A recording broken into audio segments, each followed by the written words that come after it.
அருண் போகக்கூடாத பாதை. திருவள்ளூர் மாவட்டத்தில் உள்ள பச்சை மரங்களால் சூழ்ந்த குடும்பப்பட்ட கிராமம் செங்காடு.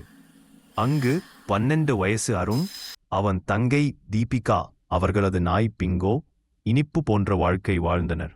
கதைகளுக்கு ஒரு உச்சகட்ட பைத்தியம். ஹாரர் கதை கேட்டாலே ரொம்ப சந்தோஷம்.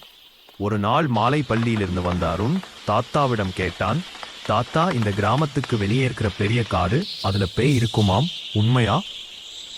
தாத்தா சிரிச்சு, பேய் இருக்கின்றது என்று சொன்னாலே பல குழந்தைகள் அங்க போவே மாட்டாங்க. அதனால் பெரியவர்கள் சொன்ன கதைகள் அது. காடு நல்ல ஆழமாயிருக்கும், தொலைஞ்சிடுவீங்களதான். ஆனா அருணின் கண்களில் ஒரு ஒளி. அந்த காடு அவனை அழைக்கிற மாதிரி.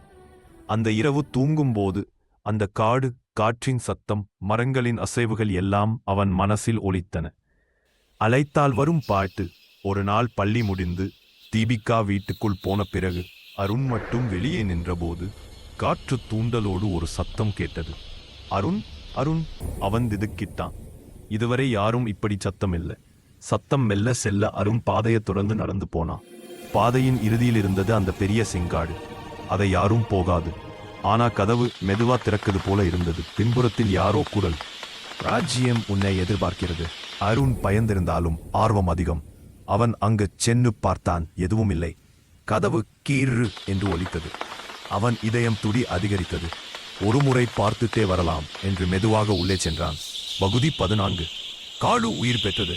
உள்ளே நுழைந்ததும் காற்று வித்தியாசமாய் வீசியது. ஒரு வினோதமான குளிர். மரங்கள் இப்படியெல்லாம் அசையவா? ஒவ்வொரு மரமும் அவனை பார்த்து சிரிப்பது போல. பிங்கோ அவனை வீட்டில் தேடிக்கொண்டு பின் வந்தது. பிங்கோ குறைத்ததும் அருண் தைரியம் பிடித்து காடுக்குள் நுழைந்தான்.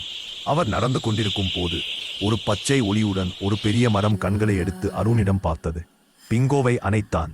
அந்த மரம் திடீரென்று பேச ஆரம்பிச்சது. நீங்கள் மாயக்காடு பேய்ப்பள்ளிக்கு வருபவன் தானா? அருண் அதிர்ச்சியாக, என்ன பேய்ப்பள்ளியா? ஆனது. அவன் மெதுவா கேட்டான், எந்த பள்ளி இது? பகுதி 4, மாயக்காடு பேய்ப்பள்ளி. அந்த மரம் தன் கிளைகளை விரித்து ஒரு நீண்ட பாதையை உருவாக்கியது. அதை தொடர்ந்து சென்று அருண் பெரிய அரண்மனை மாதிரி ஒரு பள்ளியை பார்த்தான். கதவு மேலே எழுதியிருந்தது, மாயக்காடு பேய்ப்பள்ளி, மனித மாணவர் வரவேற்பு.